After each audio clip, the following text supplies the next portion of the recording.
So this is part 2 of my chat with a sports nutritionist, Ted Munson. So please, Ted, before we start, just tell everybody just a little bit about your background as a nutritionist and as a marathon runner. Yes, my name's Ted Munson. I'm a sport and exercise nutrition registered nutritionist under the British Dietetics Association. So I've been practicing for around about 9 years now. Wide range of sports from elite football, rugby, Formula 1. It's also working with individual endurance athletes as well, from sort of amateur cyclists all the way up to Olympic level marathon runners. I myself am a marathon runner, a fair few marathons under my belt, personal best of 2:56. Okay, that's great. So now we're 36 hours before doing our marathon. What should people now be thinking about regarding their carbohydrate and their general nutrition? Yeah, I think the main focus 36 hours out from your race is to carbohydrate load. Now, when we jump into the physiology of it, we store around 90 minutes worth of carbohydrate in our muscles as glycogen, and that's going to be your kind of immediate fuel source of that marathon. To do that, we do what's called carbohydrate loading, and it kind of does what it says on the tin. We load up with carbohydrates in the 36 hours before the race to basically fully top up our engine with carbohydrate. So that's the main focus. And how often should people be eating? Yeah, so I think different things work for different people, of course, but from my experience and the people that I've worked with, we should be hitting over 8 grams of carbohydrate per kilo of body mass per day. So that is from the starts of 36 hours kind of out. So it might be 4 grams per kilo in the kind of like afternoon of race day -2, and then trying to get that over 8 grams per kilo, certainly the 24 hours before that race. So it completely depends on kind of your body mass.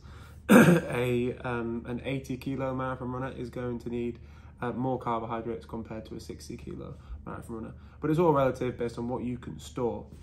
Now, in terms of like how that might look and how we might distribute that, certainly other factors we've got to consider are things like GI distress that a lot of runners get. So if they overconsume food, we don't want to be putting any load on the stomach and altering what that might do on race day. Might have a negative impact on performance.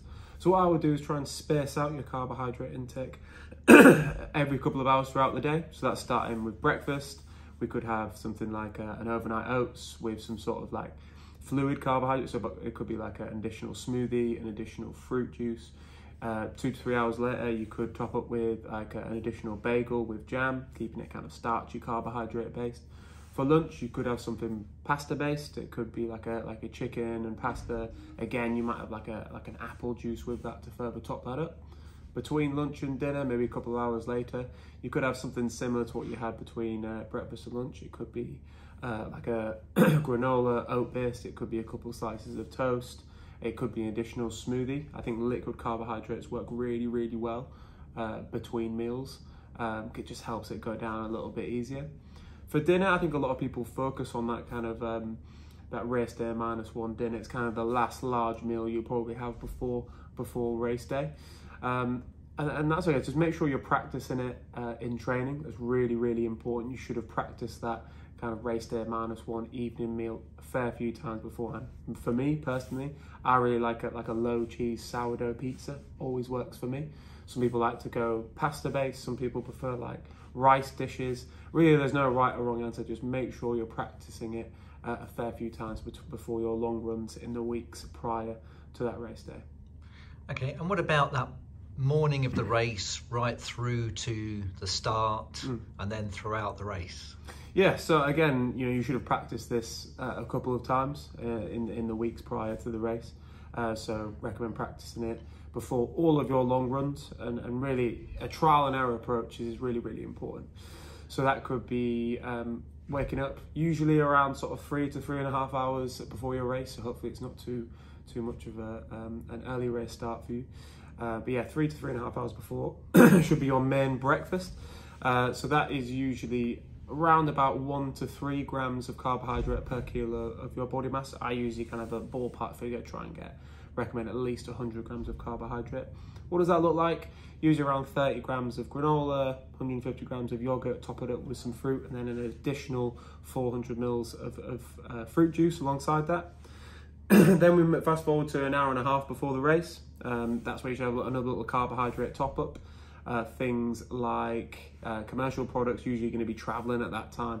So things like squares bars, little flapjacks, could be some like serene banana loaves work really well. But again, make sure you're practicing that beforehand.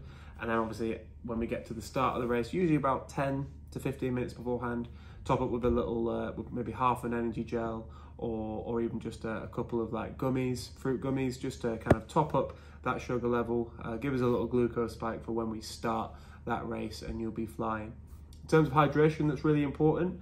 I think it's important not to overhydrate, because I think that can have a negative impact, from needing the toilet during, to also developing things like hyponatremia, so low salt levels in our blood, if we do overhydrate on water. As a general rule, I usually recommend around 5 to 10 mils of fluid per kilo of body mass, about 2 to 3 hours beforehand. So that usually falls around that kind of 500-600 mils mark. If you do suffer from like cramps and certain like salty sweat, and you are a heavy salt losses, try and add an electrolyte tablet to that water. That's just going to give you some extra sodium. It's going to keep the fluid inside your body, stop you from peeing it out really quickly, and it's going to help hydrate you better than water alone. After that, just drink to thirst in the lead up to the race. So some, especially on the elite side, you often see that the good runners take on very little during the event, because they're worried about it slowing them down consuming as against the benefit they will get from actually consuming. Yeah. So what's your opinion on that? Yeah, I think in terms of the science recommends that we should be taking on anything over kind of 2 to 2.5 hours of endurance distance. It should be over 60 grams of carbohydrate per kilo of body mass. Now, when we look at the elite runners, you know, they're adapted for what they do, so they're probably very fat adapted athletes. So they're used to burning a lot of fat as a fuel source, potentially sparing some of their carbohydrate sources. They're also very efficient at what they do, so they're not burning as many calories as amateur athletes, potentially not burning as much carbohydrate as well. And certainly the research does say that elite athletes actually consume less carbohydrate during races than amateur athletes. And that doesn't mean that we should be copying that. If anything, it's almost the other way around. We should be trying to fuel more to get sort of more intensity and more higher quality outputs, because we know that carbohydrate fuels our performance. So I would try and practice in that kind of ballpark figure of 60 grams of carbohydrate per hour. Try and get a mixture of fuel sources. That's really, really important, because we have numerous kind of transporters in our gut that transports different carbohydrates over to our bloodstream. We have glucose transporters, we have fructose transporters.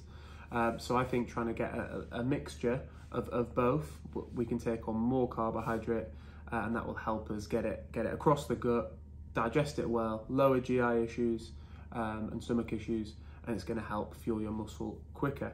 So really think about that when you're choosing certain products. You'll see lots of things that are like 2-to-1 and 3-to-1 glucose to fructose ratios, and there is really no right or wrong answer. I think a lot of times it's what works for you, and kind of what feels good with your stomach. What have you practiced in training? Certainly never try anything new on race day, and it's really important to do your research beforehand. You know, what has that marathon got at the feed stations? Do they have bananas? Do they have like a glucose drink? What sort of gels do they have? How many gels can you fit in your pockets? Do you need to use gels? Could you carry a small flask with a carbohydrate electrolyte solution in? Could you use things that are a little bit more concentrated, like the gummies? You can get little bars of gummies and shot blocks. A little bit more concentrated carbohydrate. But if that sits well with you, then that's absolutely fine. Just really try and get that 60 grams of carbohydrate per hour. Okay, and just a final question. You hear of athletes hitting the wall or bonking. Is there anything nutritionally that they can do if they reach that stage? Yeah, I'm looking at bonking themselves. I think we should be fueling to prevent that.